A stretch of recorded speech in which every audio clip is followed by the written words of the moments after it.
Boom! What's going on, faithfuls? The Nothing But Niners crew is here, and I mean that literally. We have damn near everybody in here. There are a couple of people who are missing, but the Nothing But Niners crew is here. We're here to bring you guys a long roundtable discussion. We haven't held one of these in a long time.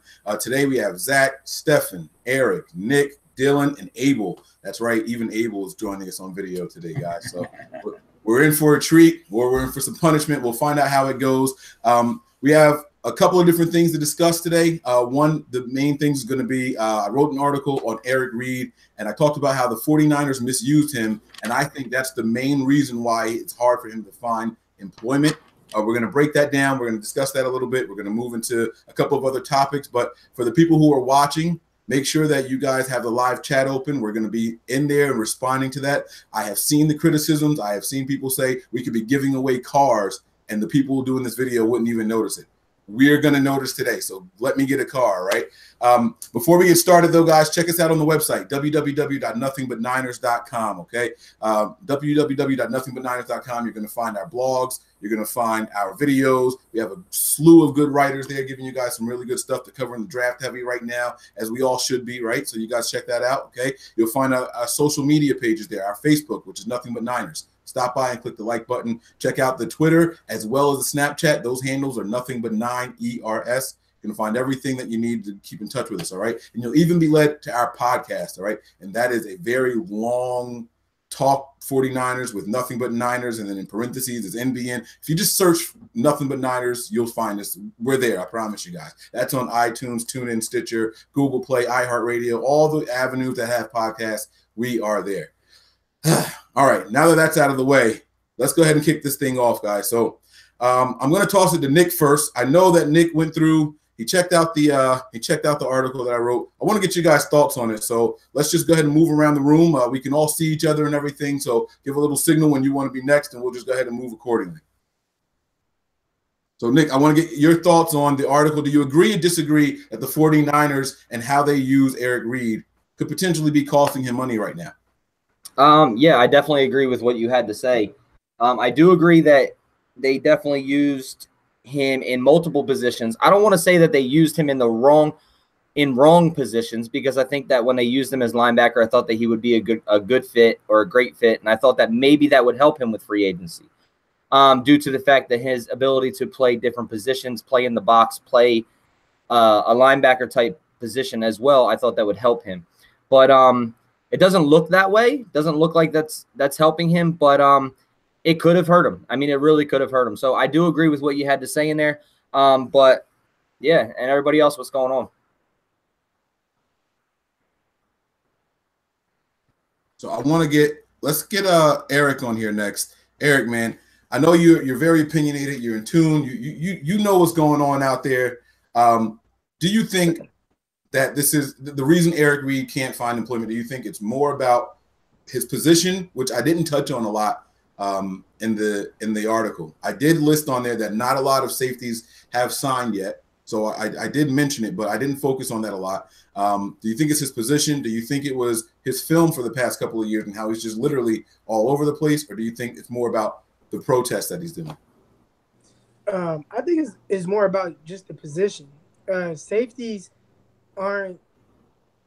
it's not so far from what I've seen over years and how people address that position. It seems like something people address more in the draft. You know, a lot of times the safety position isn't like, oh, I just can't miss on this guy, or we have to have him. If we don't get this position, we're losing out.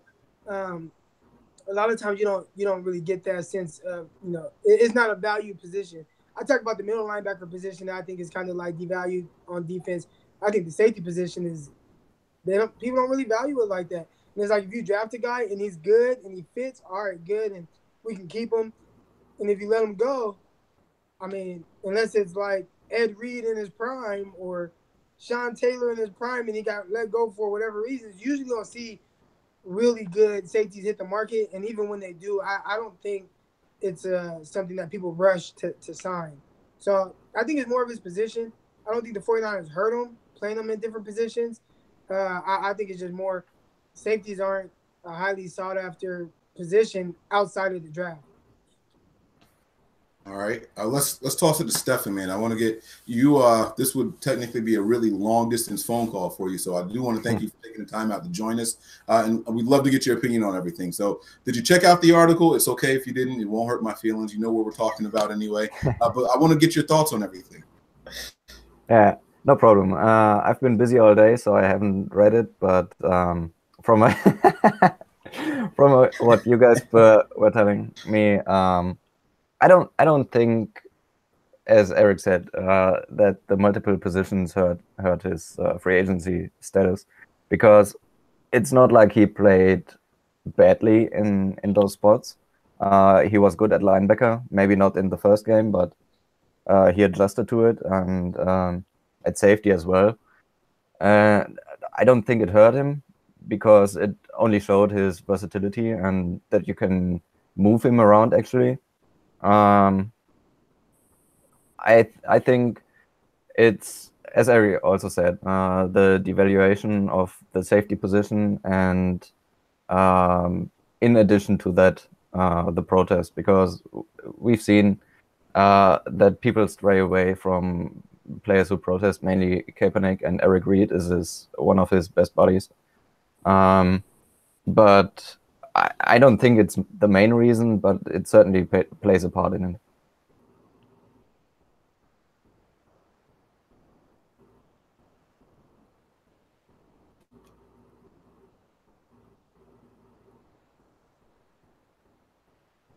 Mike, I can't hear you.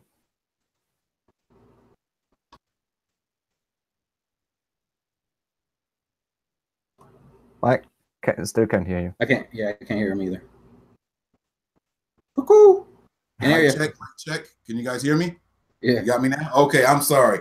All right, so my question was, before we open this thing up anymore, does anyone else want to touch on Eric Reid in particular? All right, Zach, I see you. Go ahead, baby. Break it down. The one thing I just wanted to kind of touch it on this whole situation. Oh. Am I good? All right. The one thing I wanted to touch it on was, of course, the Bengals have every right to question Reid about his protest and if he's going to protest or not. They have a right to question it. And Reid, on the other hand, has the same right to tell the Bengals to go F themselves. You know, excuse my language, but it's a free country. They can ask whatever they want. Sure, he could be offended, but the bottom line is they have the right to. And if I were Eric Reid, I'd say, I'm going to do whatever the hell I'm going to do. Why don't you guys worry about players that are already on your teams, like Vontaze Burfict, who just lost his appeal and is going to be suspended, 4 games for PEDs? And this isn't the Bengals' first player that had, legal troubles or, policy issues. They're kind of known as like the second Raiders of the AFC. They're kind of the bad boys team. And it goes back to, the hits on the Steelers players that they've had. They've had some pretty ugly hits over the last course of the year. So it's not like the Bengals are the gold standard of moral character in the NFL. So I just want to touch in. The Bengals, the coach, the owners, they have every right to ask Reid. He has every right to tell them, I'm going to do whatever the hell I'm going to do. And I definitely do think the 49ers, just touching on that real quick too, the 49ers did hurt his value going into free agency, because his performance was relatively high and at a stable level high throughout his career, give and take a few injuries there, but relatively he played at a pretty high level. And it wasn't until they asked him to kind of move around where his level of play kind of started to come into question and diminish a bit. So, and like you said in your article, it was at a pivotal point in his career. So I would hold a little bit of hostility towards the organization if they kind of put my career and my family in jeopardy like that. Absolutely. Now, Zach, you said that Cincinnati needs to address like Vontaze Burfict. Like, what if when would that start? Because he's already under contract. So he's, what can they address as far as him? He's suspended. He's not going to play. He's on the contract. He's already under contract. So when he is coming back, he's going to be on their team. Reid's not on their team, though. So if they're starting to address things that, let's say, the public might paint the team negatively with, wouldn't this be their way of starting with players that they're going to sign as opposed to players already on the team? No, I think it's the exact opposite, actually. I think you should start with whoever is actually there. You wouldn't necessarily build your playbook around potential free agents that you might sign. You build your playbook around players that are there. So it's like if they want to talk about somebody's character and what they're doing wrong, meanwhile they have people in their own clubhouse being suspended for policy issues, I think that's kind of an area of concern. And not to say that they shouldn't question Reid. I think they should. I think, the bottom line is something's going on and they're trying to get to the bottom of it. They're trying to understand what the hell his mindset is behind it, because they clearly don't. They're not on the same page here. The only reason I brought up Perfect is because it's like, don't shame somebody else for having a dirty room when your room is filthy yourself. It's that's how I think about it. Right. And then Dylan, man, you're the only one who hasn't said anything yet, man. I want to get your opinions on this because you're down in the South. What's your opinion, man? Break it down for us. Well, I'll be honest, I haven't looked at the article either, but I've been busy too. But I mean, I personally think that it's all the things that we've talked about combined, which is the reason that Eric Reid hasn't been given a job. Some of them maybe more than others. Obviously, when he moved around, it did cause a little less production than maybe he had wanted, and that could have hurt him for the people that aren't necessarily doing all the research that they could. And yeah, the protest thing's going to hurt him too, just because of the way the NFL is right now. So I think it's pretty much everything that we've talked about. That's the reason that Eric Reid doesn't have a job. So Zach right away brought up the Bengals and he compared them to some of the troubled players on their team. And the reason I didn't put any of that in my articles, because I personally can't stand when people associate the protest with criminal activity.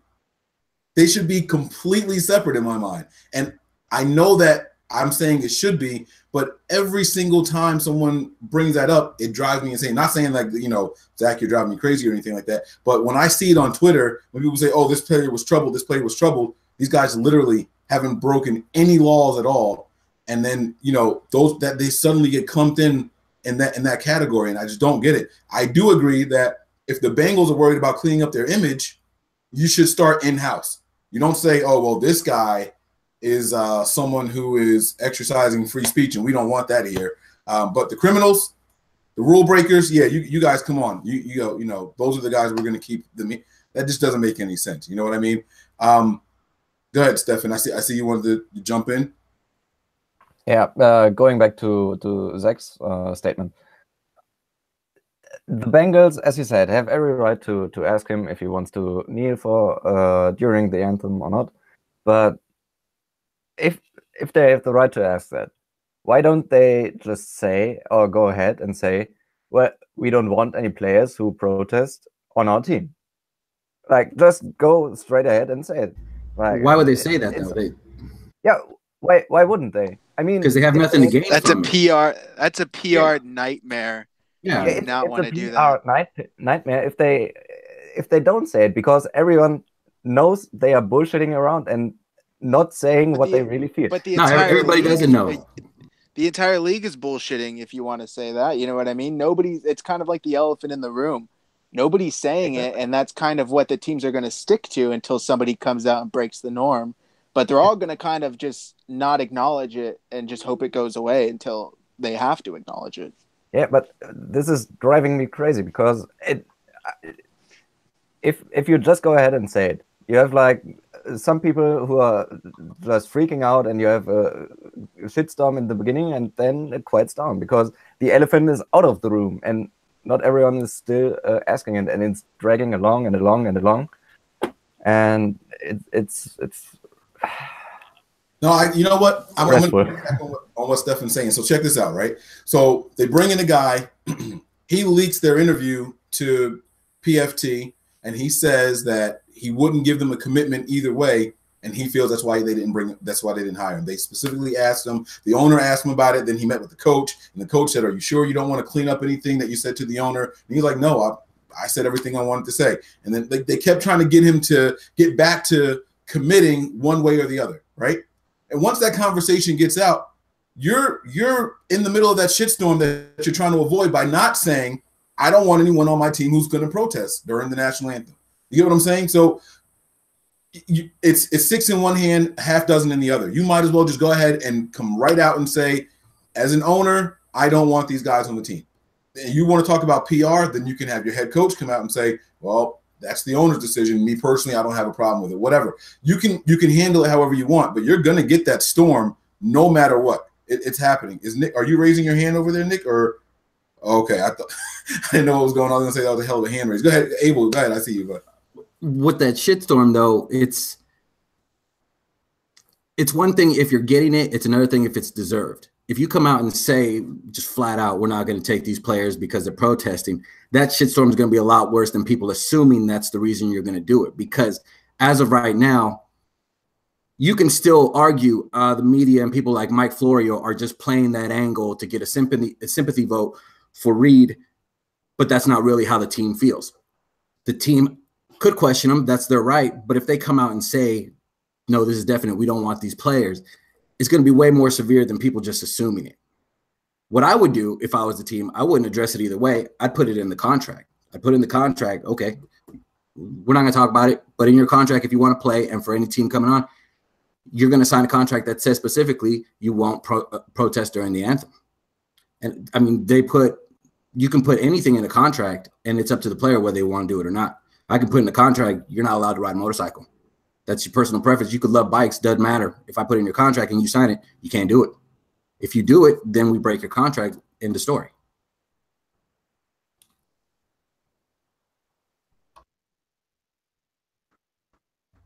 Eric, you good. I saw you, man.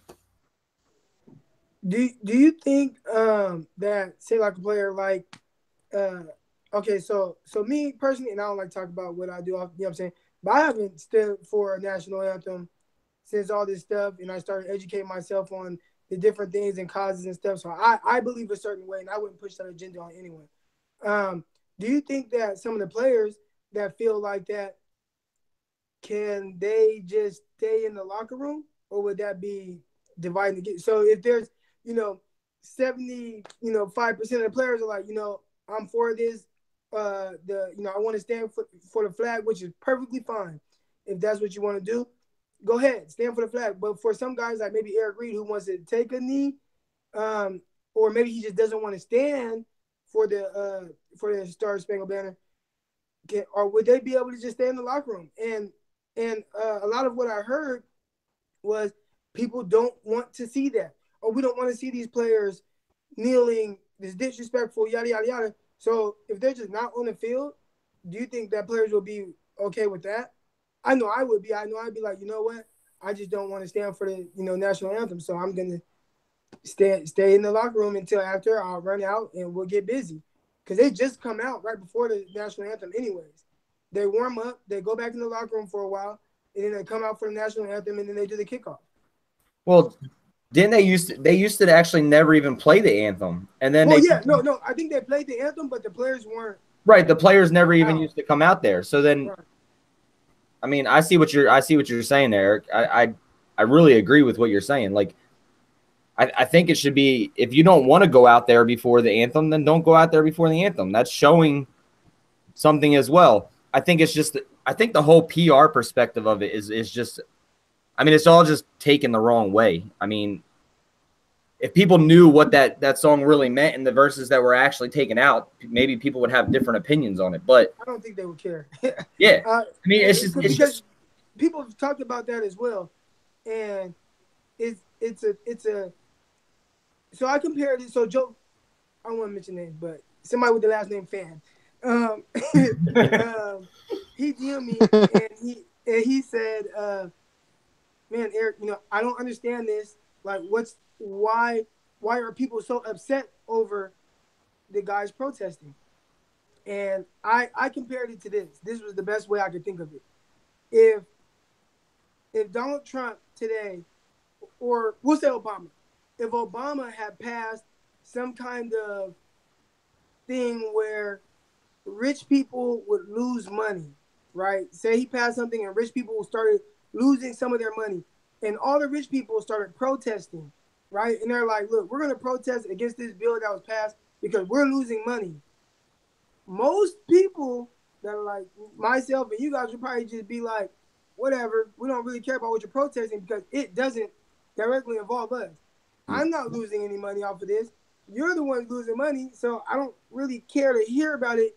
Or I think that's how people feel about it. If they're not directly affected by anything that, you know, these guys are protesting, why, you know, a lot of people just don't care. So I don't want to see that at a sporting event. I don't want to see guys kneeling. I don't want to see people talking about it because it doesn't directly affect me or anyone that I love. I don't care about what these people are talking about. I just want to see a game. That's a great point. So I think that has to do with a lot of people they don't want to hear it. They don't want to see it. They don't want to talk about it. It doesn't affect them. So it just is what it is. But I think we're getting we're spreading out here and we're forgetting that, like you had a great point with the players. The players wouldn't care if they were in the locker room during the anthem, which is a great solution to me.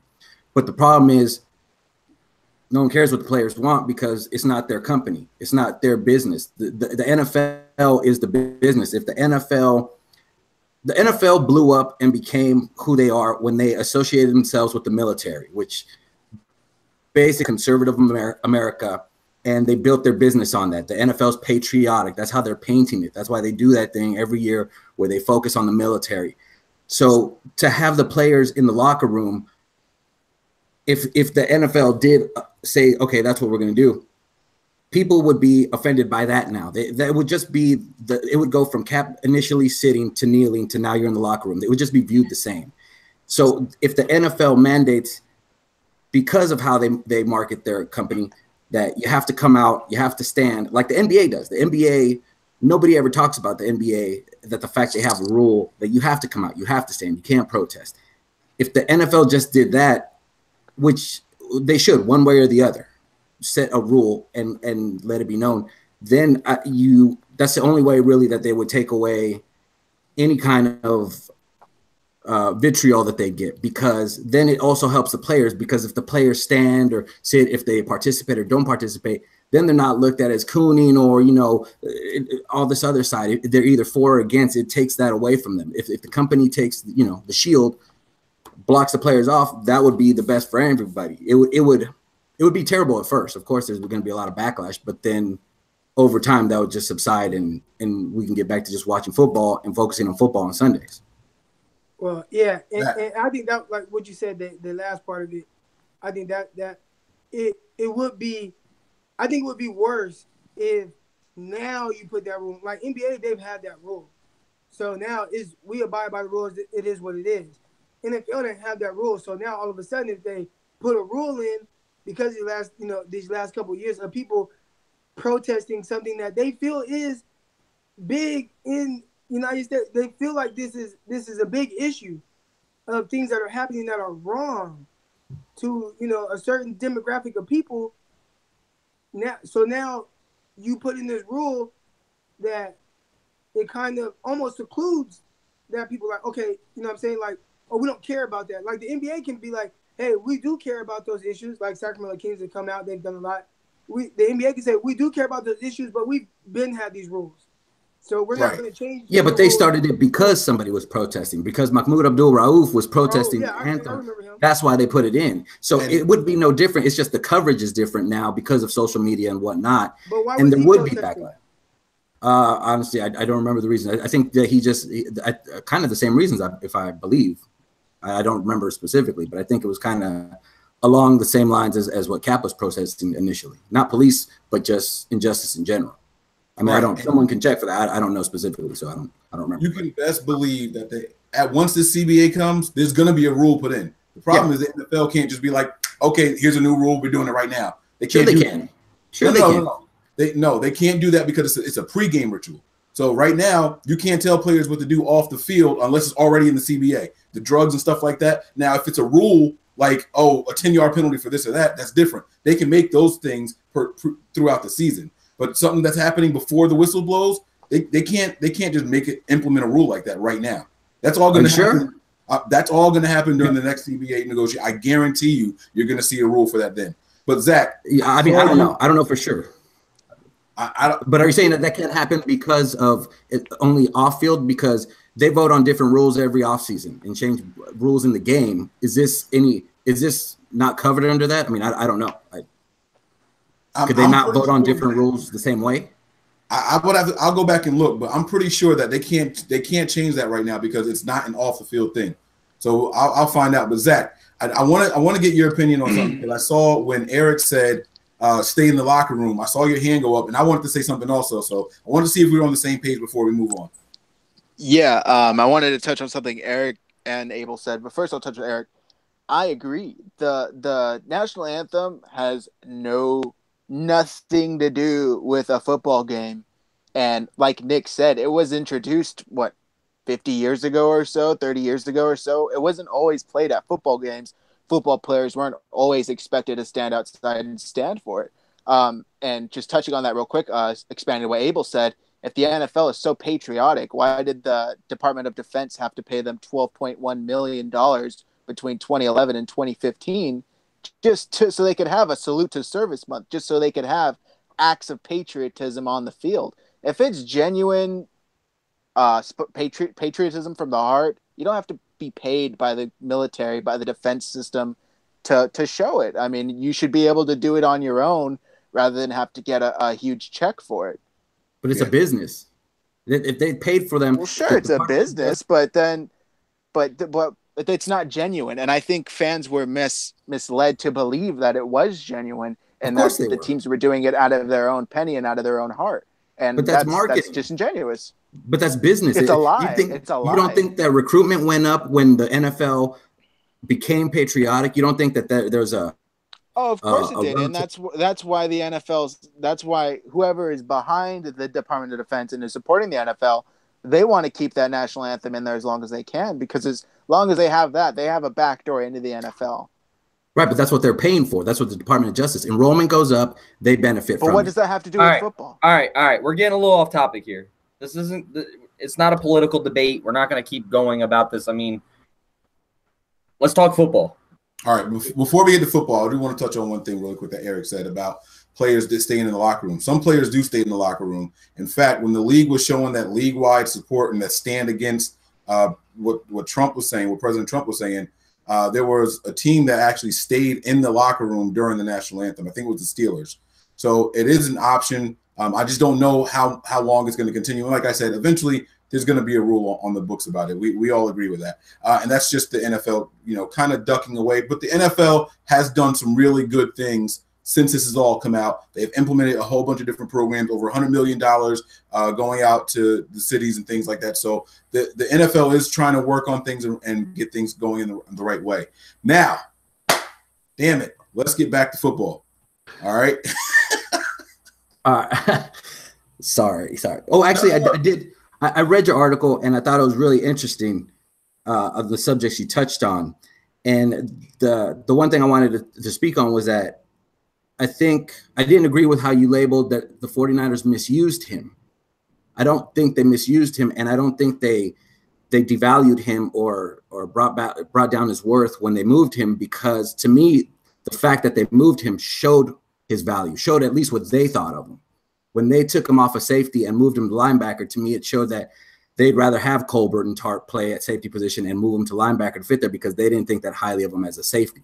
If he was that, that wouldn't happen to somebody like Ed Reed or, talk about, you wouldn't move him to his opposition. You'd keep him at the position that he's best at. So to me, when you say they devalued him, I knew when they moved him, I kind of thought last year, I was like, they're not going to re-sign him. And if they are, they're going to do it. They're going to try to lowball him. Well, here's why I say they devalued him. I didn't go into all this in there, but since we're bringing up player comps, right? I don't think there was a safety more instinctive that I've seen than Troy Polamalu, right? And instincts are what makes inside linebackers really good, in my opinion. They got to have a feel for it. They have to study their film. And I think Troy Polamalu was a master at that. I can't tell you how many times I saw him just run up to the offensive line. He's jumping as they're snapping, like in the air, and he's sacking the quarterback before he can complete 2 steps in his drop. So, but you never saw Troy Polamalu be asked to move to a different position. And so when you do that, and you, like you said, they like Colbert, they like Tart, right? When you do that, all of a sudden you're saying this guy's not good enough to stay at safety. And that's what I mean by they're devaluing him. And doing that in his contract year. And so it's not like that people – I don't think anyone's going to watch this film and say, wow, he played safety decent. He played linebacker decent. We can bring him in and he could be an asset to us. And they're gonna, when he goes to those interviews, they're going to say, what do you think about playing linebacker? It's already on record. He didn't like it. He said he just did it because that's what the team asked him to do. And so if that's the case, they're not helping him out at all. And in a contract year, I think that's insane. How you do that to a guy in a contract year and you know you're not going to bring him back? Like you said, I knew it. As soon as I saw what they were doing with him, I knew they weren't going to bring him back. I was hoping they would, but you saw how they liked Tart more. You saw how they liked Colbert more. You saw how Jimmy Ward was given the safety position. And he didn't take a snap in preseason. So you know they like Jimmy Ward also. There was no chance of Eric Reid finishing the season at that position. And now he's out there, and is he a linebacker? Is he a safety? How would you do it? If you guys had a team and you were bringing in Eric Reid, what position you playing him at? You can't say that he was just moved there because they didn't like him at safety. He literally went there because of an injury. They put him there to play in that game. And then as soon as the next person got hurt, they threw somebody else in there that wasn't as versatile and then moved him back to safety. So it wasn't like they were doing it to screw his contract. I don't think they were literally saying, oh, you know what? We're going to screw you over by throwing you at linebacker, putting you in a position you've never been in. And then it was because of injuries. We didn't have any other linebackers they could have brought up at that position? There were other linebackers they could have used. Maybe the injury happened late in the week. I don't remember when the injury happened, but you can't sit there and say that because the next game, what did he play? One? He didn't even play 2 full games at linebacker. He played 1 full game there. I'm pretty sure he played like 3. I'm pretty sure he played 3 games at linebacker. All right. They were waiting. I don't remember the full count, but I don't think that they purposely did it to hurt him or hurt his value. Or they could have even used it to benefit them if they thought, okay, well, let's put him in a position that he's next. See, we know where he can play. I mean, there's a ton of different things and different perspectives you could look at it as. Let me be clear. I don't think the 49ers intentionally devalued him. I want to make that clear here. I honestly believe the Niners said we want our best 11 players on the field. We don't want to take Eric Reid off the field. Right, so and that's what I was trying to say to you, because it sounded like you guys were saying that they were devaluing him and trying to screw him over with his contracts for him to go to free agency. I think taking tape away from him. I think they devalued his positional worth by doing that to him in a contract year. So I don't know, man. Maybe I'm alone on it. Maybe I'm alone on it. But that's how I see it. Like you move this guy around in a contract year, and you know you're not interested in bringing him back. Like, what are teams looking at? Which film are they watching? What position? What year are they going to watch? He learned a different system every year except his first 2 seasons. He's got. They got 5 years of film on him. Yeah, they got 5 years of film on him. It's not like this season alone is what they're basing their assessment on. Yeah, last season was worse. O'Neal had him playing all over the place. 2 seasons ago. Not everybody's Minka Fitzpatrick. Hey, speaking of Minka Fitzpatrick, look. I want to hear everybody's opinion.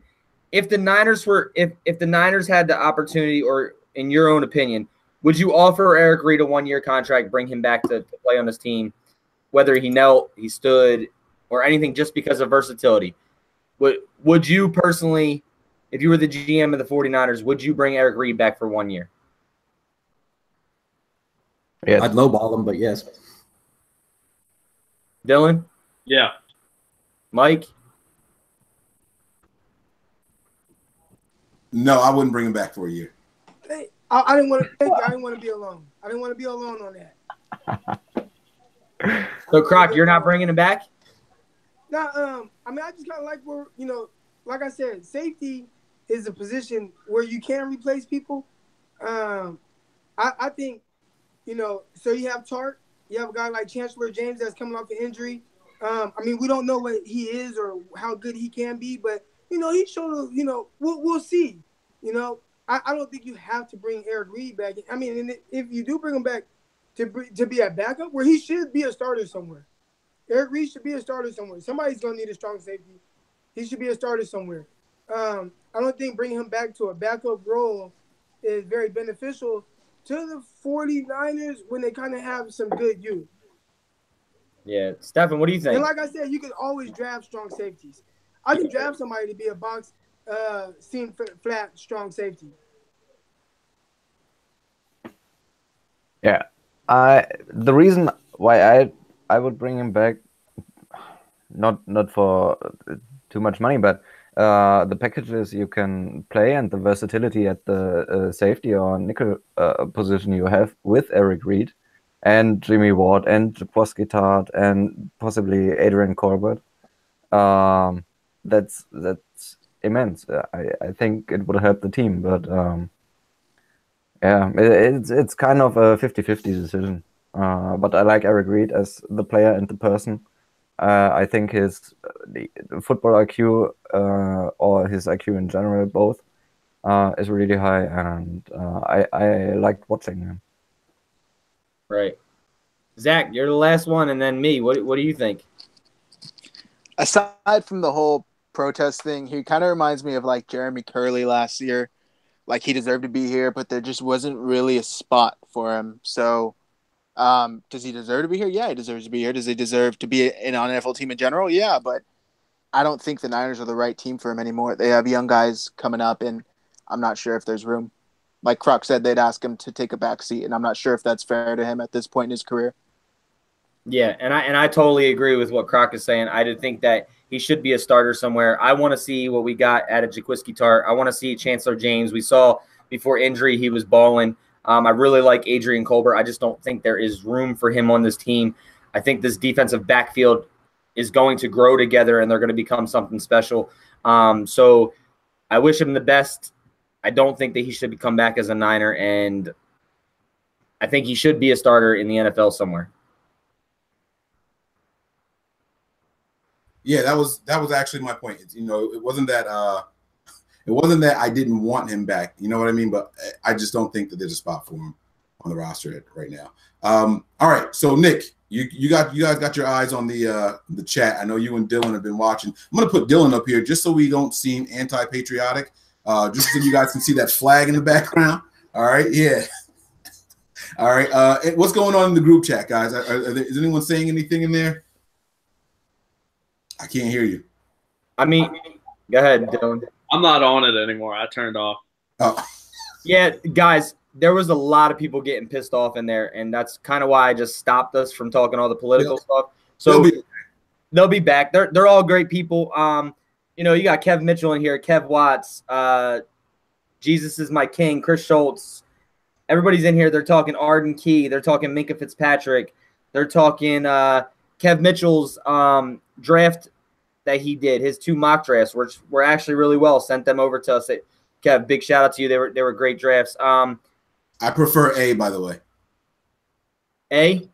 Yeah, I like A too. A was one with the no trades, right?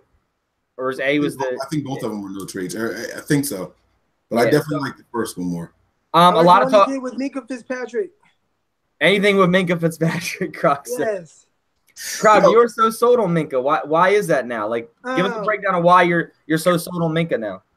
Okay, so I get and I understand what everyone is saying with we need edge. And I agree. We need edge in the worst way. That's been our biggest weakness. It's still our biggest weakness, if you ask me. Well, unless Richard Sherman doesn't come back healthy, then edge will still be the biggest weakness. But Minkah Fitzpatrick, man, and this is how I see a lot of people. They're like, "What is he? Is he a corner? Is he a safety? Is he?" But Minkah Fitzpatrick is a slot. He does fit in what we do. He's a slot cornerback. Now, why I'm so high on him is for a couple reasons. Some on the field, some off the field. On the field, yes, he is a slot, but he's not a normal slot. A lot of times you see slots, they're smaller. They're 5'10", 180 pounds, 5'9", 190, whatever it is. He's 6'1", 200 plus pounds. He can move just as quickly as the other guys. He brings an added value in the run game, where he's very good in the run game. He's very disruptive. He's extremely difficult to block coming off of the edge. He comes and he can blitz, so you get that. Well, when I look at him, he's a game changer, and you don't have a lot of those. You know what I'm saying? So if I can have slot now is a starting cornerback position. It's not what it used to be where, sub packages, most of the time people are in 3 receiver formations. And if they're not, I can line them up over a tight end. You know what I'm saying? Now I take away a little bit of coverage responsibility from somebody like Tart. Now I free him up in those different situations in the run game and stuff. When I look at Minkah Fitzpatrick, I think of it more as a chess piece, and you can do so much with him. He just makes your defense better. He can guard the running backs out the backfield. We had some trouble with that. He can guard tight ends. He can guard slots. He can line up outside. Now, he didn't do a whole lot of playing cornerback, like outside corner, but he can play it. He has very quick feet. He's very instinctive. He has good size. He has good speed. He ran a 4.46. I know his vertical jump wasn't all that crazy or whatever. They're like, he's not an elite athlete. But his film shows me he's a terrific athlete, and he's very instinctive. 4, 5, 6 interceptions returned for touchdowns. One was like 108 yards. He's a playmaker. He's a game changer. And then we talk about off the field. Started at Alabama as a true freshman. We don't see that. There's a guy I watched out here, and I've been to tournaments and all these different things. Najee Harris. He was like the #1 rated running back in the nation. He just went to Alabama, barely sniffed the field to the national championship game, and then he went off in the national championship game on limited carries. He had like 70 yards. He could have played the whole year, but Saban doesn't play freshmen except for Minkah Fitzpatrick, who started every game there. And then you talk about off the field. They say he's a leader. He's tough.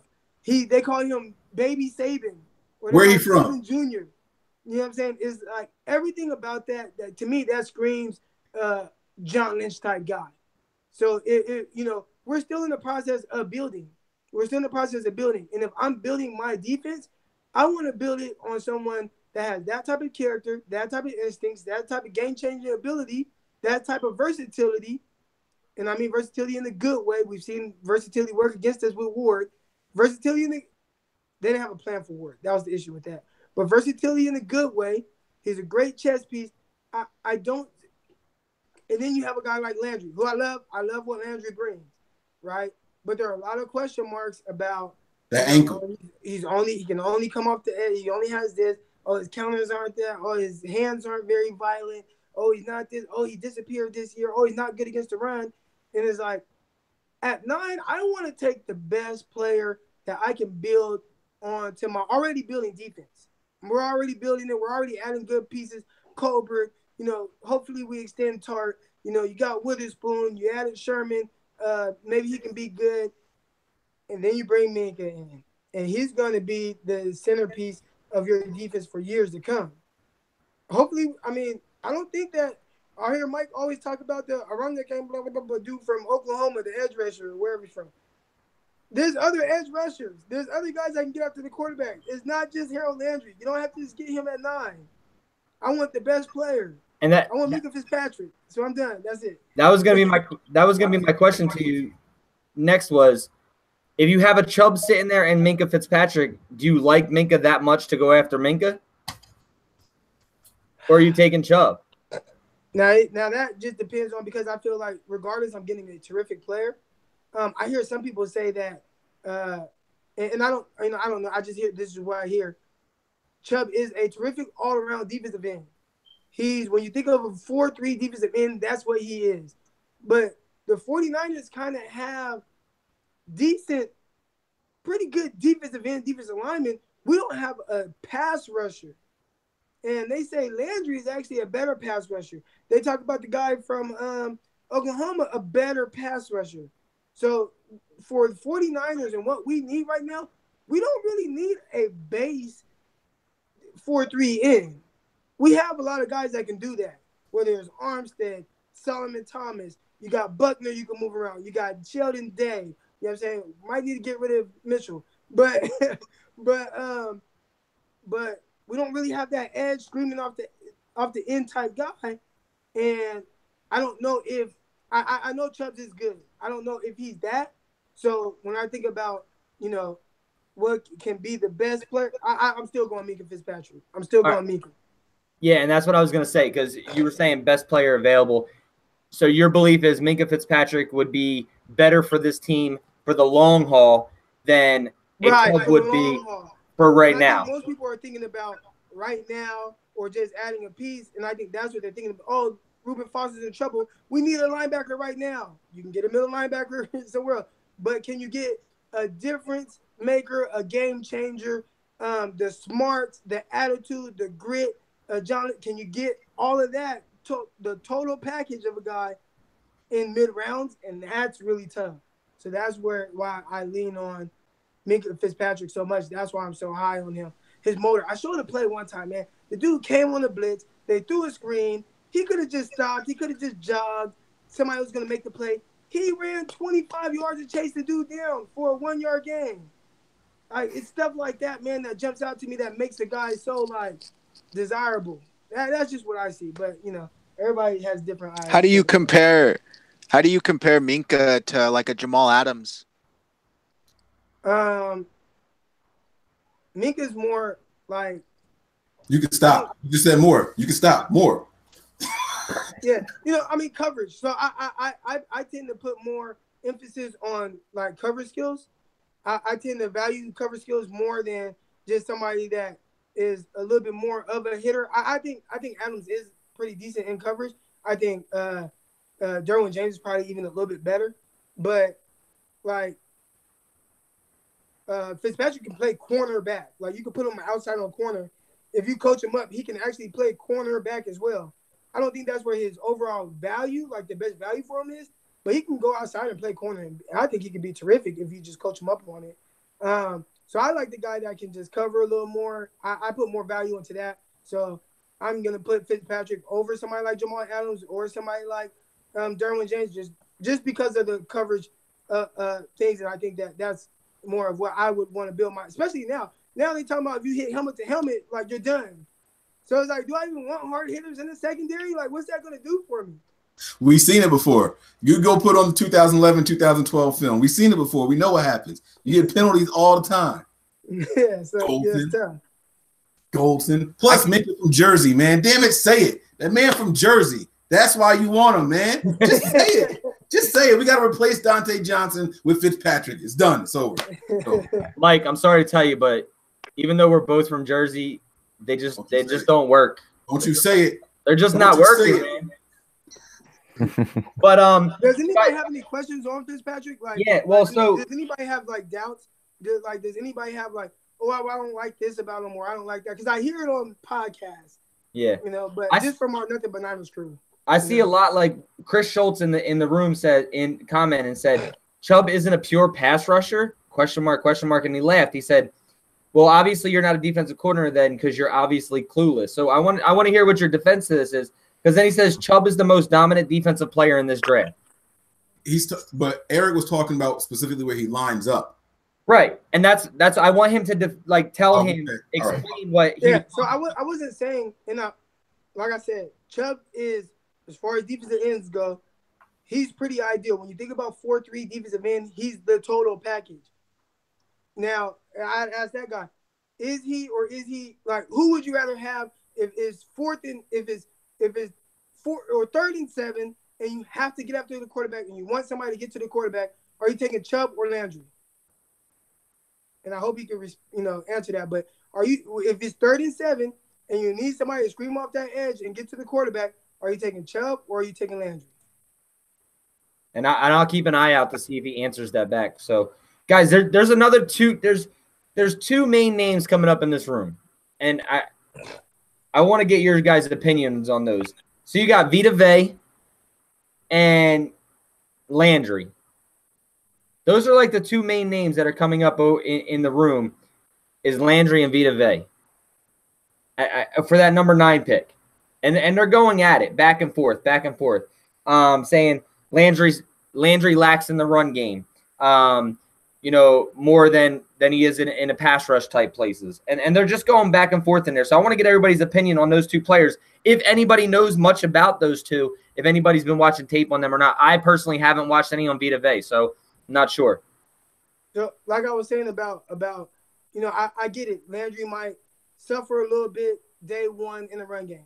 We saw it, and we've talked about it before. We saw that with Aldon Smith a little bit as well, where, okay, maybe Aldon Smith isn't the best run stop. We don't need him in as a 3-4 outside linebacker. Aldon Smith was off the field a lot in the early downs. And he came in, and what do you have rookie year? 18 sacks. So can you get somebody? Yeah, he lacks in a little bit or whatever, but can you get somebody that can get after the quarterback, which is the 49ers' biggest issue? 49ers have a solid 4 defensive linemen right now. A solid 4. Now, there's no Vita Vea. We don't have that at defensive tackle that's just really plugging stuff up, run stopper. We don't have that. And then we don't have an edge rusher. We don't have anybody like Landry. So I think you can't lose with either one. But to me, the bigger issue for the 49ers right now, especially since they played well against the run, I think we only averaged, was it like 3.3 yards per carry against us on the ground? The biggest issue is who the hell is going to get to the quarterback? Interception numbers are way down because we don't have anyone to get to the quarterback. Sack numbers are way down because we don't have anybody to get to the quarterback. Bortles threw for almost 400 yards or whatever he threw for because we didn't have anybody to get to the quarterback. So that's the biggest issue to me. So if you had to pick between those two, Croc, and if anybody else wants to chime in on that, but I just want to see who Croc would pick. If you had to pick between Vita and Landry with that 2 picks, Vita being inside helping Buckner and maybe Solomon on the outsides because of demanding double team type tough stuff, who would you take? If this is if we have every other position and you're just coming up player against player. Landry. Landry? We need an edge. We don't have that. Okay. So, Stefan, what do you have anything on Vita or Landry? Anybody else going on that? Basically, Eric basically said what I was going to say.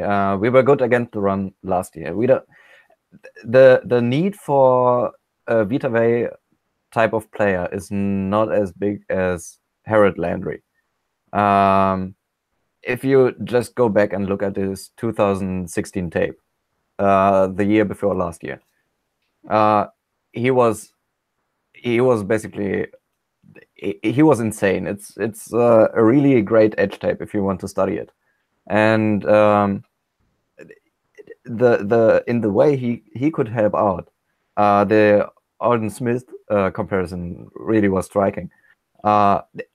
The things he lacks in the run game, he more than makes up in the passing game, and it's a passing league. We were good against the run, and Harold Landry would provide what really makes this defense going, and it's pass rush. If you can have a guy who can annually get you 10+ sacks, like I believe Harold Landry can get, it really improves your defense. It helps you get to the quarterback.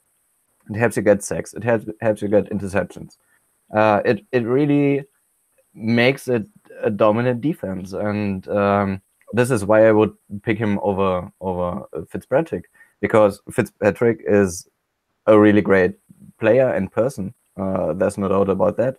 But what really makes this defense going is pass rush, and it's really hard to find a pass rusher that talented later in the rounds. And I think, I mean, you always say don't draft for need, but Harold Landry also is a player I believe you can build around for the next 8 to 10 years. There's no doubt in my mind about that. So if it came to Fitzpatrick or Landry at number 9, I would still pick Landry, and Landry also over Vita Vea. Sweet. Zach, who would you take with those two, Landry or Fitzpatrick? Minka. Probably Landry. I'm pretty high on Landry still. I've been kind of watching a lot of his tape, and he's not the biggest guy, but I think his drive and just kind of the burst that he gets off the edge is something that could be greatly appreciated by the 49ers, as an organization that's lacked a true edge rusher since Aldon Smith, all of his legal troubles and whatnot. His life fell apart pretty much. But after that happened, they've been desperately searching. I mean, we had the old vet, Elvis Dumerville, come in last year, and he led the team with, 6.5 sacks? It's like they have how many young guys that are able there and able-bodied, and they're getting beat out by the old vet. So it's just the Niners are screaming for somebody to come in and produce off the edge, and I think Landry could be that guy, just like Stefan said. It could be that one of the building blocks of that defense for the next, quarter decade or so to come. What do you think, Abel? We got to get you in here. I don't really need any part in this discussion. You guys know me. I don't follow college football that much, and I personally just think everybody in college sucks till they actually do something in the NFL. But if we're gonna go just by position, I don't care who you guys pick. I just want an edge rusher. If I'm in the unpopular camp, that I would take a D lineman or edge rusher every year, first round, no matter what, because to me that's just the most important position of all football. If you have a stout D line, the rest is pretty much, it falls into place. Right. Before we go on to Dylan and Mike, this just came up in the room. It says Landry is too small. Name one defensive end his size that had double-digit sacks. None. Von Miller, Vic Beasley. There's a lot of them. A guy that from the Jaguars, he was like a third-round pick. Just now he kind of has like an African name. He just had like 10 sacks or more than 10 sacks. So that statement is false. Yeah, I just wanted you guys to know, just see that statement that came up. So I wanted you to touch base on it. So, Dylan, who are you taking? You taking a pass rusher, edge rusher, or a Minkah? All right. Well, first I want to give a public service announcement. I'm not saying any names, but for the live chat, not everything has to be in all caps. Just throwing that out there. You can type regular letters. But I've made my opinion on who we should draft very clear throughout Twitter and in the group chat. It's not one of the options here, but we'll get to that later. If it's between Harold Landry, Minkah Fitzpatrick, and Vita Vea, I'm going Minkah. I wouldn't mind edge rusher too, but Minkah is that kind of like can't miss talent. And out of those guys, I would probably take Minkah. I'd like to get an edge rusher at least with the second pick. If not, try to get a little higher into the second round and try to get your edge rusher. But we definitely need an edge rusher for sure. But out of those players, I'm taking Minkah. All right. Mike, I know you're big on, I can't say his last name, or Onkawaka or whatever his name is.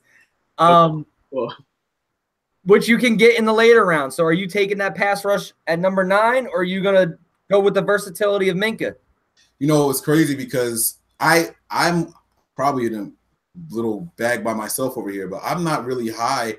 Well, I'm not going to say I'm not high, but Kwan Williams kind of got the business given to him a couple of times last year. And I would love to see us improve at that position. However, I have said it before, and I'm going to say it again. I think we should be drafting edge guys twice in this draft. I don't think that we should just take a flyer on one guy and then that's it. So you got to give me Landry. If that's my choice, you got to give me Landry. So you're saying draft 2, and then you're going to have Armstead. You're going to have competition at that position. I'm putting Armstead on the line though. I'm not having Armstead standing up and coming after the passer. He's going to be one of the 4 linemen in our 4-3. Okay. Well, okay. I'm surprised that you're gonna go Landry. Yeah, I would take Landry. Yeah. I'm just surprised because I know you agree that there's so much depth with Pat edge rushing in this defense. There's edge rushers. There are bodies at that position. But if you feel like you can get an elite guy, you got to do it. And just in case he's not who you think he is, you grab one in like the 3rd or 4th round also. That's all. We need that help so badly there. So badly. Marsh? Huh? Seems like once Marsh kind of got acclimated, he looked like he started getting after it a little bit. Not saying, he's your starter, but, when you talk about having depth and people that can kind of get after the quarterback, it looked like Marsh was kind of that, overachiever type guy. I get it. I hear you. And that's cool and all, but we don't know what – I like Marsh. Don't get me wrong. I like him. You're not talking me out my – man, damn it. No. Fuck. Landry is the guy, all right? Landry is the guy. Because we got Peter who we haven't seen, and they think that he can come in. You know what I mean? Like, they still think – they believe in him. You got Marsh. You're absolutely right. But still, we need this position, man. It's so bad. Like, the fact that Marsh didn't beat out Doomerville, and y'all know how I feel about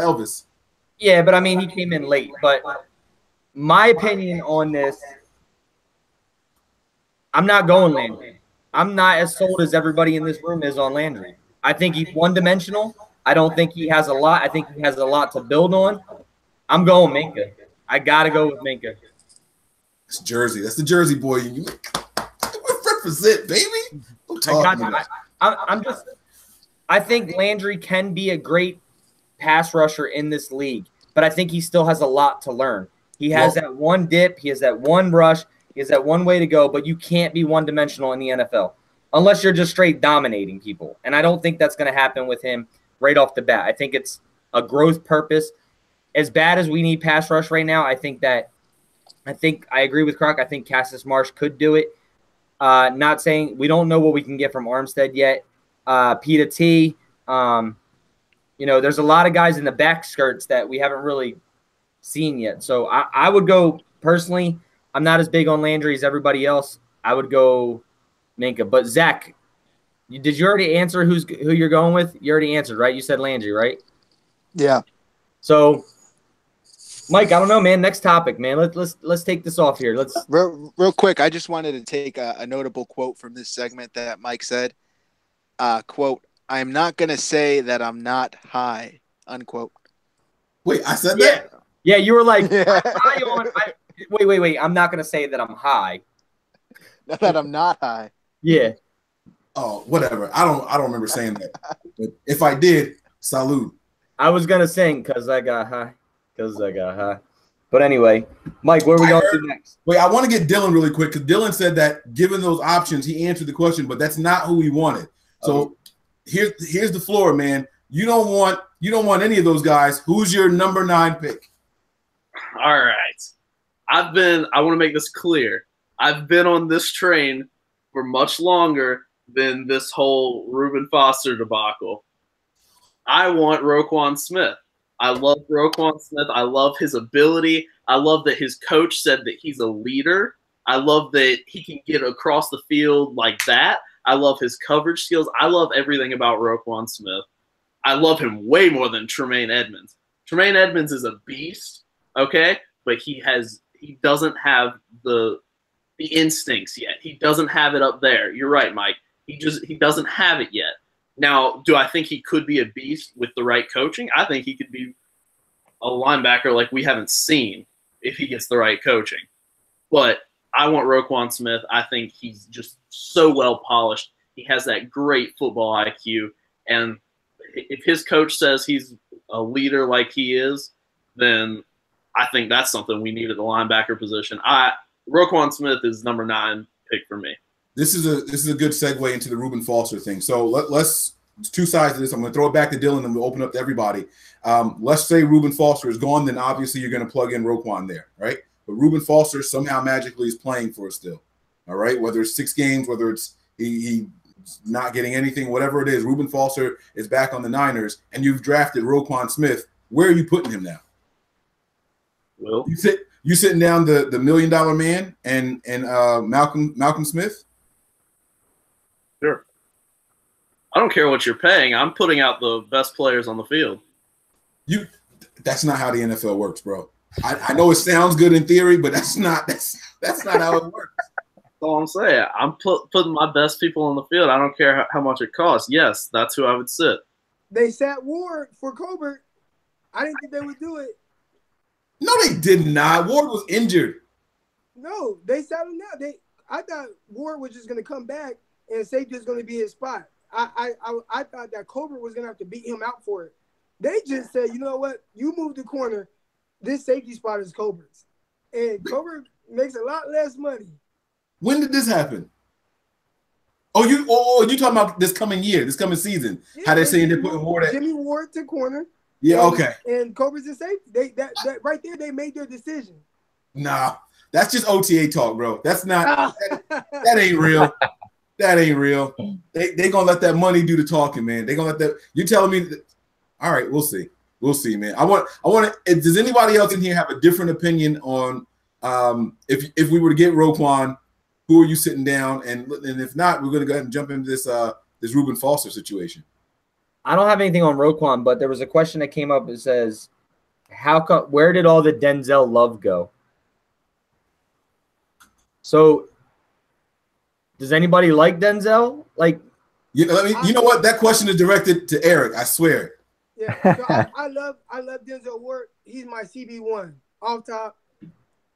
5'11", 183. I don't care. I would take him at 9, 100. Like if they drafted Denzel Ward, I'd be happy. I'm just looking at it from a value standpoint. Like I said, for what I think of Minkah Fitzpatrick, I think so highly of him on and off of the field. I think he's such a leader. I think he just affects the game in so many different ways. I think, blitzing, stopping the run. Now you get Kawhi Williams off the field, and I'm looking at, Witherspoon and Sherman and Tart and Colbert. I'm just like, man, I love the thoughts of that. And it's like, what do we do with Ward once Sherman is healthy? So it's like, okay, I guess you could put him in the slot. I'm not really big on playing guys in spots that they didn't play before. I think, he could play slot, like he could, but that's not like his primary thing, especially in our scheme. I love him. If we didn't have Richard Sherman, that would 100%. You guys would be hearing me screaming that from the rooftops to draft Ward. But I think that's why you don't hear it as much. But if the Niners drafted Ward at 9, I don't think you hear anybody complaining, except for people that think that he's not tall enough. Oh, and about that, one more thing. Somebody made a great point to me on Twitter. Everybody talks about the 49ers. Oh, this guy's not tall enough, or this guy's not that. Or Saleh, all he wants is 6'2" and up guys, or he wants all these big, long corners. They did bring in Vontae Davis. He's not 6 foot. They brought him in, talked to him. He was a possible. He actually was deciding between Niners and other teams to play cornerback. He's not even 6 feet tall. And moving Ward to cornerback, he's not 6 feet tall. So I think right there's two exceptions, or two examples of how they are kind of willing to go against what they initially like if somebody's good enough. So I think Ward would still be in play. Quick counter to that. One, they didn't bring in Jimmy Ward. That was just kind of inherited. And two, they ain't signed Davis. But they were interested. Just the fact that they were interested. Like, to me, that shows that they are a little bit more flexible to their 6'2", 33-inch long arms theory. The fact that they were just even interested in him, that showed that, you know what, there is a chance that they can go away from it. Or you can keep getting these 6'2" guys that are stiff and can't move and sorry, like Dante Johnson and Maven and Powell. Keep getting these sorry 6'2" dudes because you want to just force somebody to fit what you like. You know what I'm saying? You're going to lose. Get somebody that plays very well what you want to do. That's how I see it. Yo, I like the one comment in here to Eric was somebody said draft Oliver, let the Colorado boys be the future. I'm a fan of that. I like Oliver too. I love everything about his game. I think he's I said it in the article I wrote on him that day one, he's ahead as far as development goes. He's ahead of where Ahkello Witherspoon was day one. And you got your ass reamed out for that one. Oh yeah, vice that. But and I love Ahkello Witherspoon. I loved him going into the draft last year. I was hoping 49ers took him. They took him. So I really love Ahkello Witherspoon and what he could possibly be. I'm saying day one, I think that Oliver is a little bit further along in his progression than Witherspoon. So I would love, if he's there, I've said it in the group chat, if he's there at 59, you take him.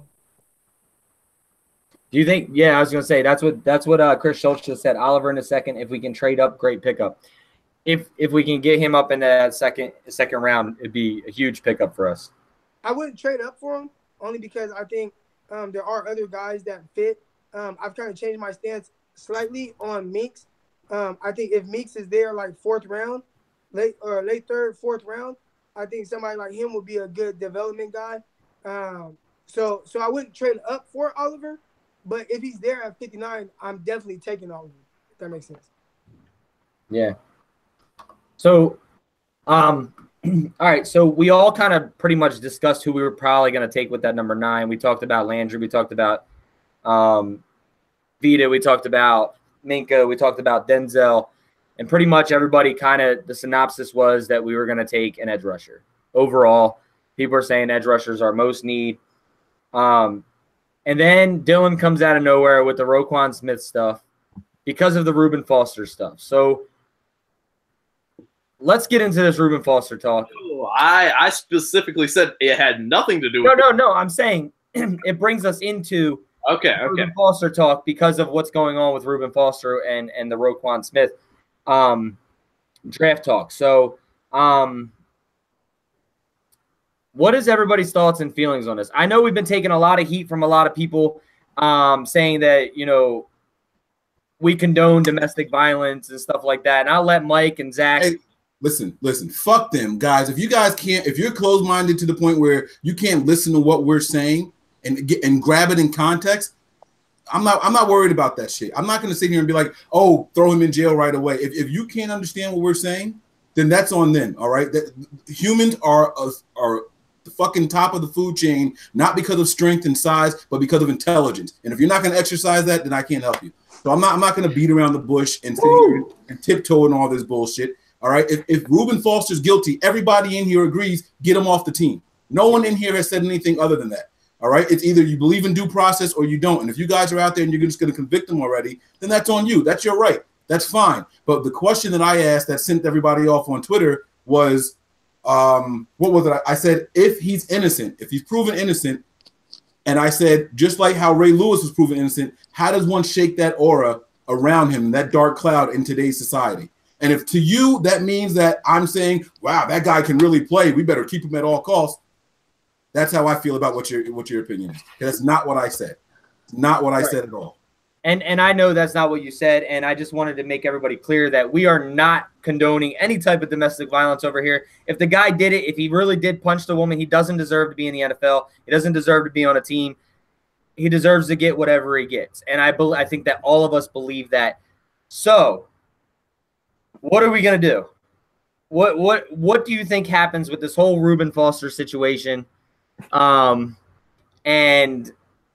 where do we go from here? And I just got to give Abel a shout out. Zach and Abel had me dying in the comments. Mike, you should go read those. Just so you and Dylan should go read those comments. But I'm not going to say what they were.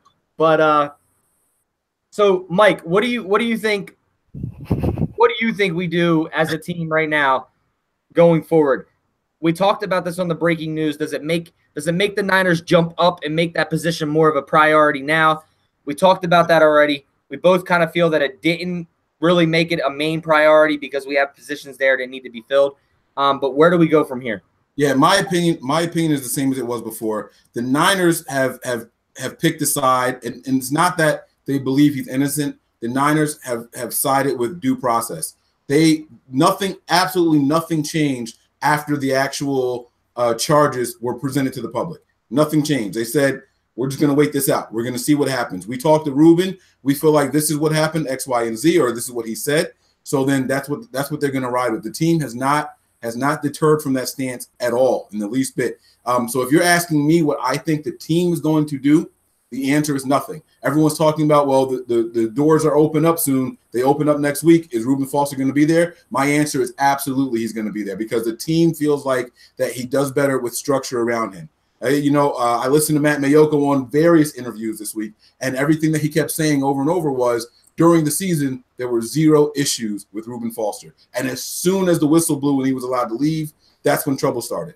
So the team wants to bring him to the facility and keep him involved and organize things and keep his schedule full as much as possible. It was good to see his teammates out there just trying to be there for him and show that the team is going to be behind him and hope that things work out for the best for him. You know what I mean? And another thing is this. I'm going to say this and I'm going to be done for a while. Just because you support someone who's going through something doesn't mean that you think they're guilty or innocent.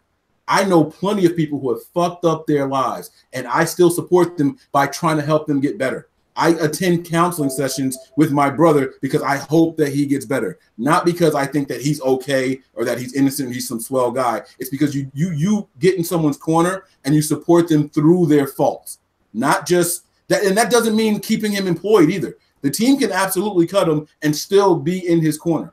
All right, so let's just clear the air on all that crap right now. Like, people have to be a lot more open-minded than what we are. It's not just, oh, you're either for this person or you're against this person. It's not that simple. There is a gray area in certain parts of life. Yeah, and that brings us to where you support friends and family and stuff, whether they're right, they're wrong. You try to help them through that, the guidance, stuff like that. That's what Richard Sherman was doing. That's what Jaquiski Tartt was doing. They were showing that leadership role, to be there by his side at a hard time for him, whether he was right or wrong. We don't know that yet because he's just been charged. He hasn't been convicted, so I don't want to say he's an asshole or he's not yet. If he hit the woman, he's definitely an asshole. So, but Eric, what do you feel that? I mean, they already came out and said that this due process is gonna take a while. Do you think the NFL jumps in before OTAs and camp and mini camp and all that stuff starts up and says he can't be here, can't do this, can't touch the field, and then his suspension? Do you think the NFL jumps into that and we're backed up against the wall to where we need to do something, or do you think it's not really that worrisome right now? We don't need to move up, and we just play it by ear and let due process take its place.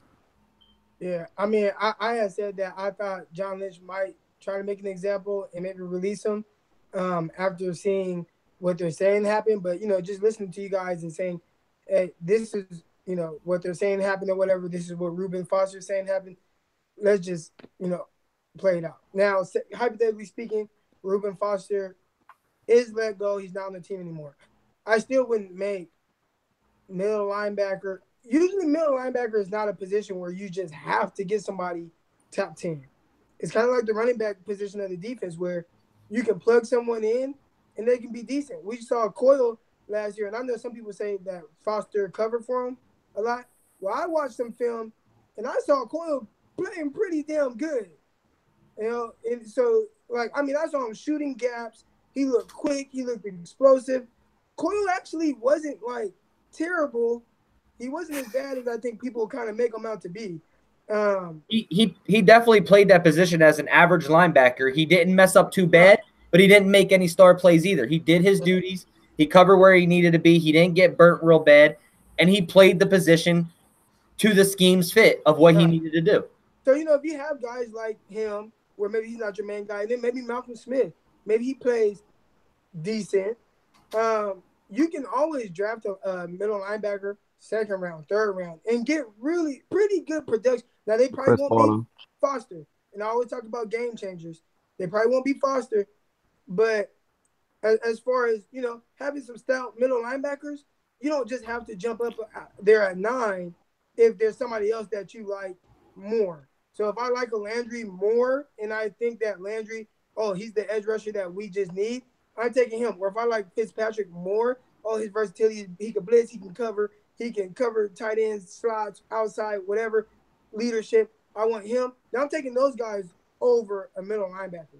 And I can wait second round, third round, and draft a middle linebacker and be perfectly fine with who I get there and think they fit right in with Coyle and Smith. I mean, Foster. I personally think, and then I want to get Stefan and Zach's opinion and Abel and Dylan, but I personally feel that Foster missed half the season last year anyway. So Coyle stepped in and played. We didn't really miss a beat. We played in the stretch when Foster was injured, or every other play that he was down. And then, the first part of the season, our defense was still playing well. It was the offense that wasn't really producing. We were still playing horrible on the defense, but it's got better. But I don't think this is yes, Reuben Foster is a hell of an athlete, but if we lose him for 6 games or 8 games or the entire season or forever, there's somebody out there that can replace him. So it's not something that needs to be worried about. It's not something – I feel more worse for the victim's family if he's expelled from the NFL than I do him. But I also feel bad for him if he got caught in a situation and we don't know what happened. So, Zach, what is your opinion on – do you think that we lose that much just because of the ability of Foster to play well? Do you think that we lose that much, or do you think that it's replaceable and we don't need to go first round? We can go third round maybe, or so on. I mean, you definitely lose a top caliber player manning your defense. But I mean, he played 10 games last season. It's not like he started all 16. you can kind of look back and see what they made do with who they had on the roster under Foster as it was. And they kind of held their own. I mean, for the most part, the linebackers weren't, getting beat on every play. They were holding their own for more often than not. They can definitely find. I don't know if we've said it in this exact podcast, but we touched on it yesterday or the other day when we recorded with James Leberton from Niners Noise and 49ers Web Zone. This draft class is a lot deeper at middle linebacker than it is at edge rusher. So it's like there are plenty of linebackers after rounds, 2, 3, 4 that you can get that would be pretty much plug and play and would be instant starters even on the 49ers defense. So you lose some, and you lose some leadership, you lose some electricity, you could call it, some spark on the field. But the truth is you can replace it, and you might not replace, even if you get a player who's able to bring 80, 75% of what Foster brings, I'd say that's a pretty solid trade-off.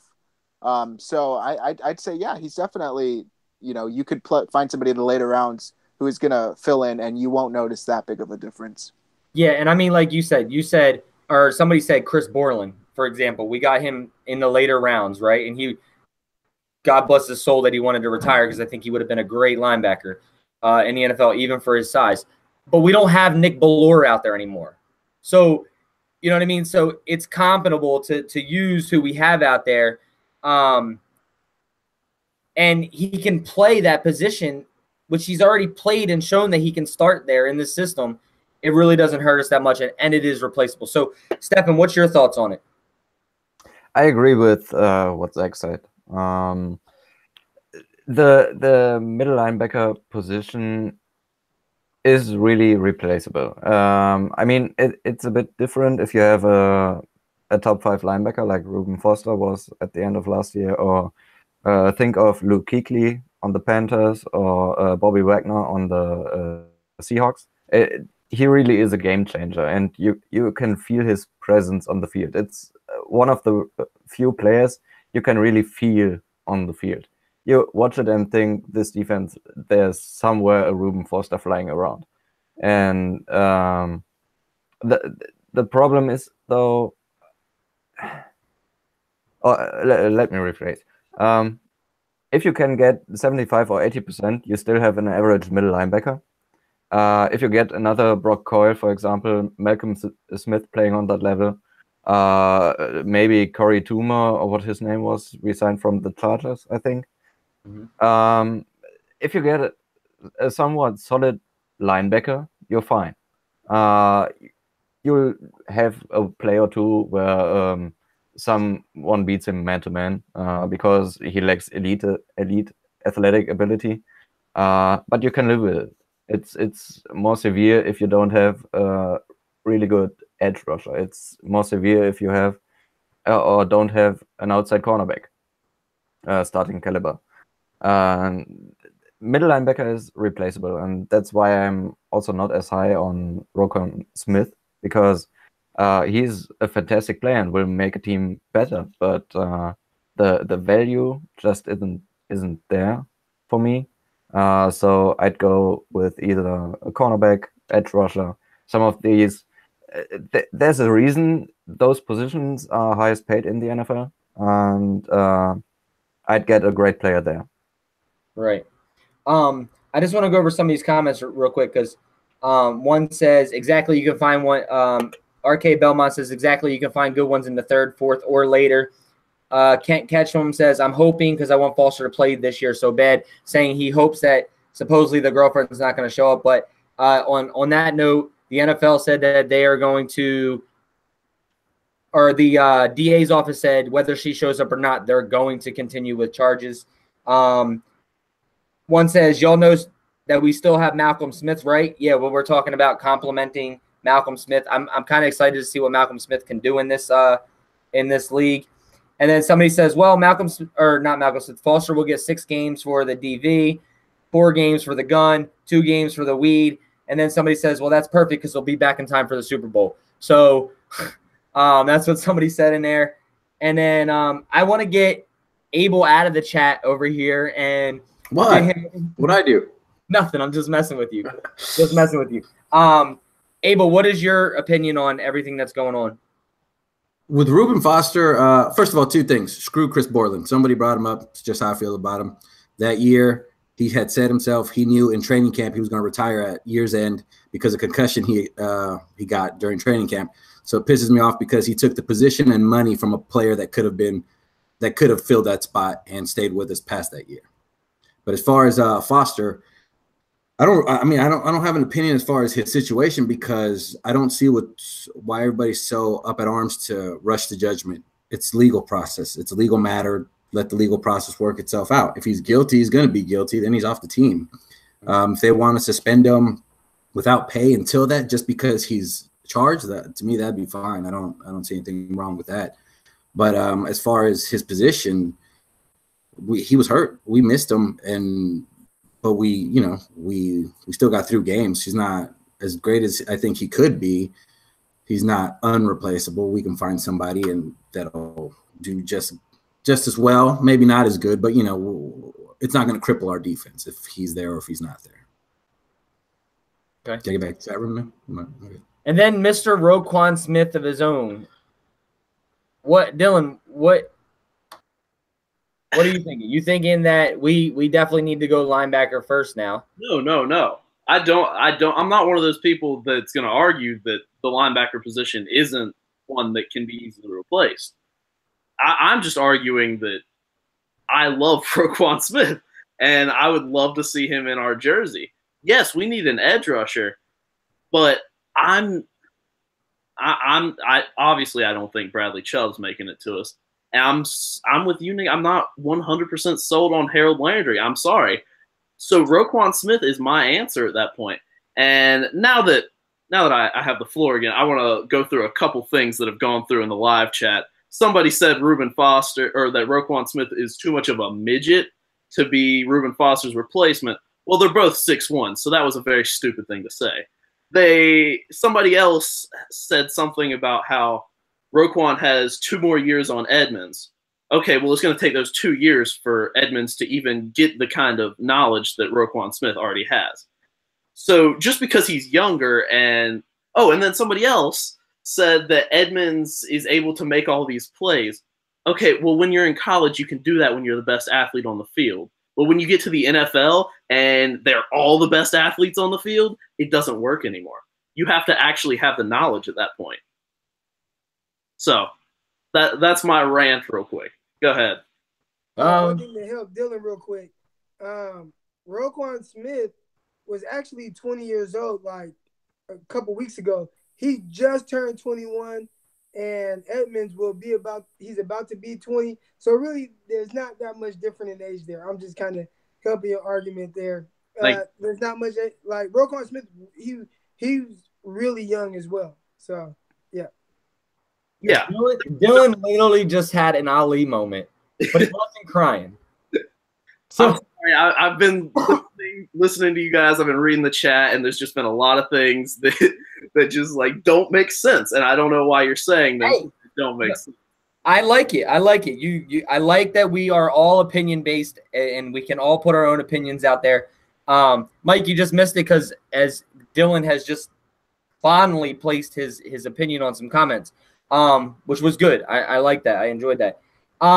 So we're all kind of in agreement that we don't need to go other than I can see taking a Roquan Smith or something like that later than the first round. Do I think he lasts that long? Probably not. I wouldn't waste that number 9 pick, or I wouldn't trade up for him, or I wouldn't trade down, depending on where it is. So we're all kind of in agreement that we need that pass rush in that first pick. We're all kind of agreement that whether Reuben Foster is charged or he's not charged, that linebacker's position stays equal to what we've all thought it was before. I guess we could say kind of on the same level. It doesn't push it up or push it down anymore. Hi, baby. Mike got a baby now.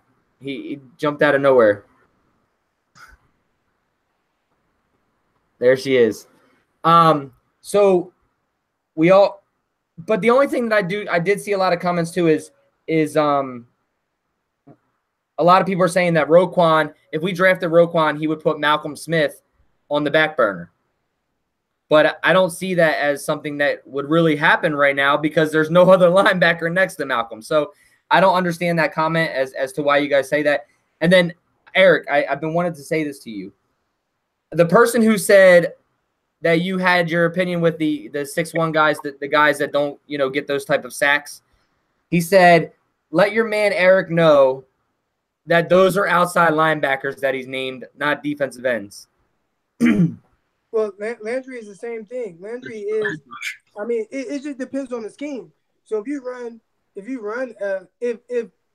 Von Miller, if he was in a 4-3 scheme, he would be a 4-3 defensive end. He's in a 3-4. So now he's a 3-4 outside linebacker. Same thing with Alden Smith.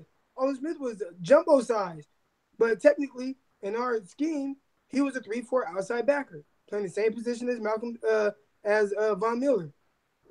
Alden Smith used to drop into coverage, actually, It just depends on the scheme. Same thing with but Beasley. I want to say Beasley plays defensive end because the Falcons play the same scheme as us. I think Beasley is a defensive end.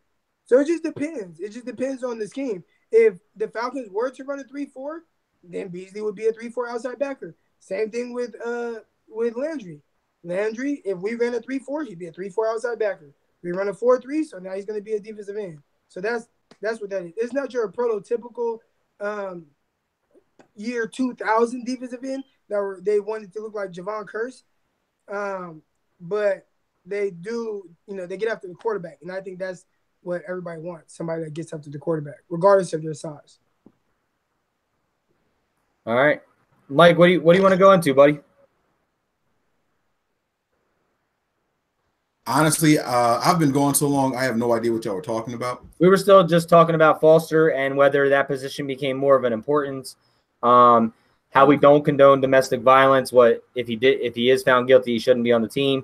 And the synopsis basically was that we don't think that the position went any higher than where it was before. That linebackers can be found anywhere in the draft.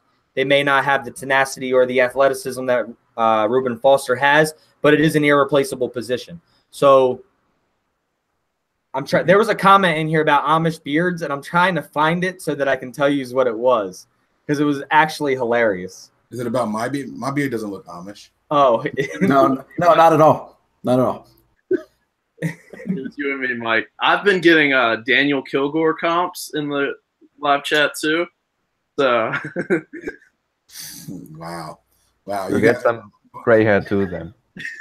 What was that, Stefan? He said you got some gray hair there too. Stefan's like, yeah, I'm peach fuzz. I have nothing over here.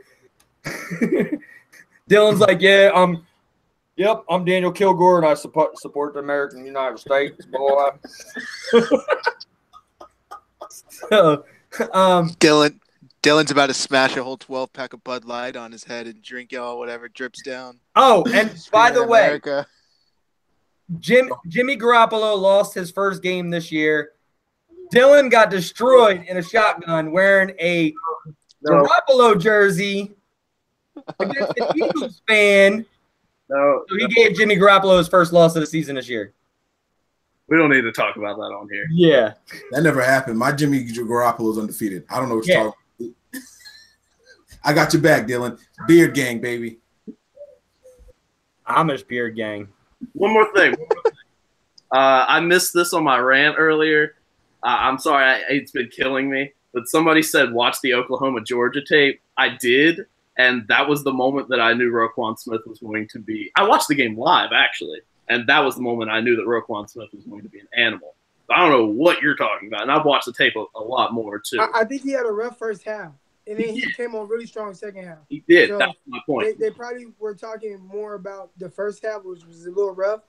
But second half, he came on strong. And if you're going to base the fact that you don't like a player that he had one bad half of football, then. Well, you also want a guy who can start rough and get out of his own head and get out there. I mean, I know they talk about that more with corners. It's just one play. You got to bounce back. But it's the same for all those reactionary defensive players. Like, you have a bad play, you got to be able to shake it and get back to your grind and not let it beat you down. If he had a bad first half and he finished the game strong, that's exactly the kind of player that you want.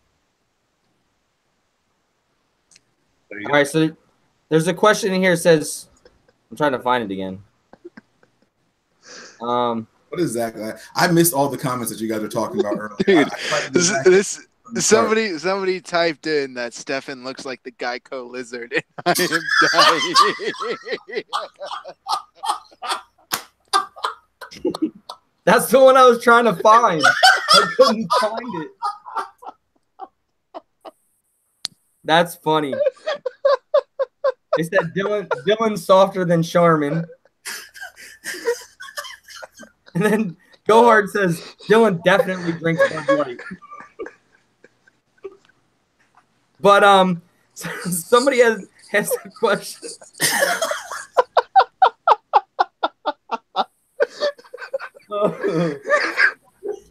I gotta get up and walk away. He's going. He's snorting over there. Jesus Christ. Zach, what was the Geico list? Oh my God. You got problems, man. I think it's time to go, guys. You guys, that's enough, man. Hey, Stefan, man. You know, whatever. Yo, Pick says, yo, y'all lay off my reptilian friend. All right. It was a funny comment. All right, so Stefan, Go Hard says, what kind of beer do you think my dude in England drinks?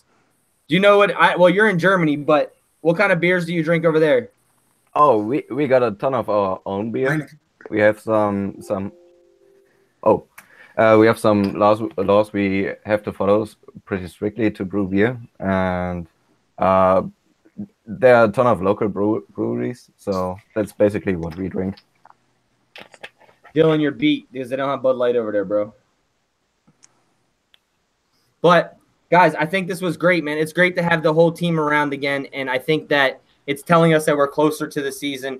I know we will be doing a draft roundtable.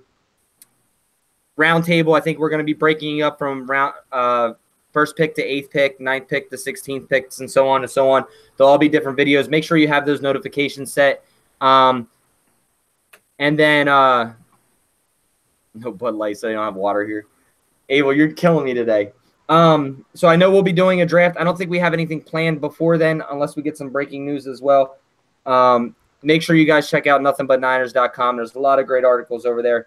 Check out the latest article by Mike on Eric Reid with everything going on over there. You can also find all our avenues to follow us on there: SoundCloud, iTunes, TuneIn, Stitcher, iHeartRadio, Snapchat, Facebook, Instagram. We're all over the place. All the guys are doing a terrific job of holding everything down. I just want to – there was another question in there, but I'm not going to address that. So Mike's got the baby, so I'm going to sign off, but I want to let the baby sign us off completely. So bring him on because I haven't seen him. Here we go. Ready? One. Wait. I got to get the baby up here. Come here. All right. D? 1, 2, 3. Nothing but